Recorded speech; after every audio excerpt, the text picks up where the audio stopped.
Friends, during the time of the Prophet Muhammad, peace be upon him, some Arabs went to a Jewish scholar and asked him what question they should ask the Prophet, peace be upon him, to clarify the truth of his prophethood.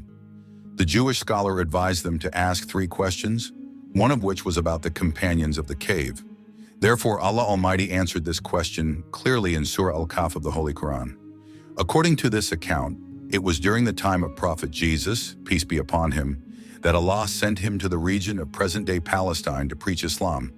At that time, this area was part of the Roman Empire and was inhabited by pagans. There was a Jewish king ruling here who was collaborating with the Roman authorities. When Prophet Jesus began preaching, the Romans opposed him and sought to arrest him and crucify him. However, by Allah's command, he was taken up to heaven alive. Sometime after this event, the Jewish people rebelled against the Roman government.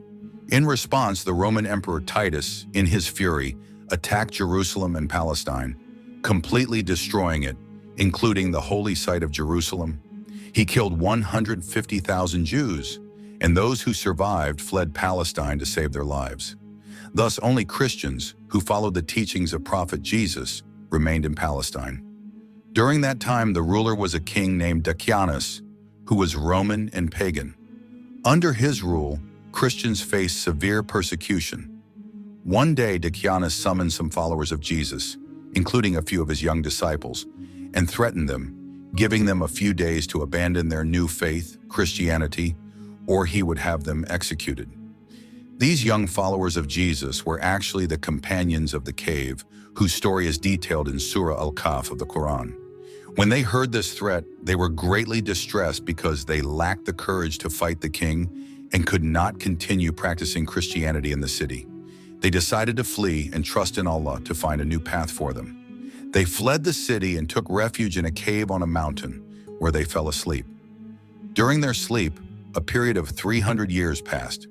When Decianus searched for them and discovered they were in the cave, he was furious and ordered the cave's entrance to be sealed with a heavy wall so that they would die inside and never be able to come out. However, the person assigned this task was very pious and honest. He inscribed the names and number of the companions of the cave on a plaque, placed it in a copper box, and buried it in the foundations of the wall. He also placed a similar plaque in the royal treasury. During the 300 years that followed, Decianus died, and many kings and governments came and went. By the year 300 AD, the Roman Empire had also embraced Christianity. In 446 AD, a Christian king named Bedros, who was a kind-hearted and just ruler, came to power and ruled with great splendor for 68 years. During his reign, religious sectarianism had peaked, and people's belief in resurrection in the Day of Judgment was dwindling. Seeing the state of his people, King Bedros was deeply saddened. One day he withdrew into the solitude of his palace and prayed to Allah, asking for a sign to renew his people's faith in resurrection, the Day of Judgment, and the existence of one God. Allah accepted his prayer. One day a shepherd came to the cave with his flock of sheep. This was the same cave where the companions of the cave were sleeping. The shepherd, along with a few people, demolished the wall. As the wall fell, those who demolished it were filled with fear and fled. By Allah's command, the companions of the cave awoke from their sleep and began to converse with one another. When they became hungry, they sent one of their companions named Yamliha to the market to quietly buy food and find out what Decianus intended to do about them. When Yamliha reached the market, he was astonished to see that Islam was the dominant religion, and people openly declared their faith in Jesus and followed his teachings. Yamliha went to a shop to buy food and paid with a coin from the time of Decianus, which was 300 years old and no longer in circulation.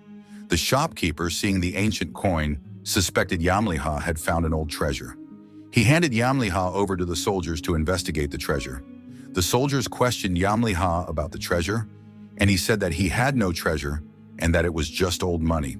The soldiers were skeptical because the coin was 300 years old, while Yamliha and his companions appeared young. They asked him to explain the situation. Yamliha then asked about the condition of King Decianus. The soldiers replied that no such king existed anymore. An unrighteous king of that name had lived centuries ago.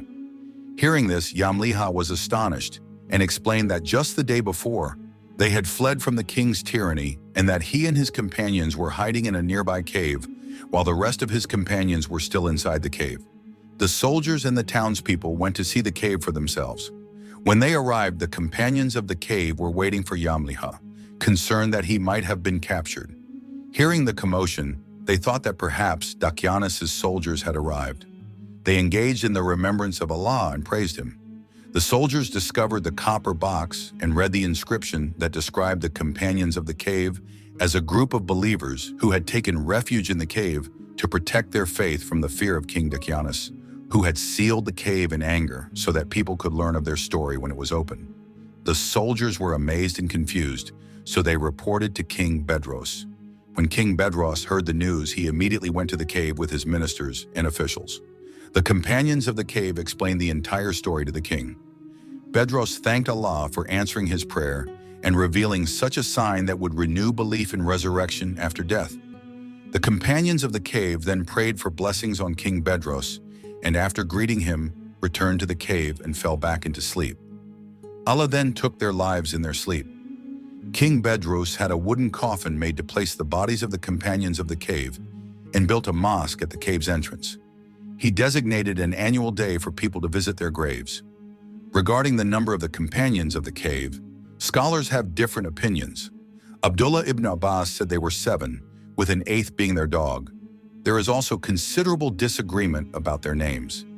According to a narration from Ali, R.A., their names were Yamliha, Maximina, Mushlana, Marmush, Gabrinish, Shaznush, and the 7th was a shepherd who had joined them, and their dog's name was Kitir. Friends, it is intriguing to consider how time did not affect the companions of the cave, and there were no changes in their physical appearance despite the passage of 300 years. Scientifically, this could be explained if the gravitational field in the cave where they slept was significantly lower than that outside, effectively stopping time for them while it continued outside. This may seem impossible within the framework of reference, but for the Lord of all worlds who controls the universe, nothing is impossible. This is merely a limitation of human understanding, while for Allah, everything is within reach. Friends, I hope you found today's video informative and enjoyable. If you liked the video, please show your support by liking and sharing it. You can also leave your feedback in the comments. For more videos like this, be sure to subscribe to our channel. After subscribing, click the bell icon so you can receive notifications for all new videos. Thanks for watching, and Allah Hafiz. O Allah, forgive me, my family, and all believing men and women. Provide us with your vast bounty, and bless us in our wealth, knowledge, and actions. Protect us from poverty and worries, and help us to be grateful for your blessings.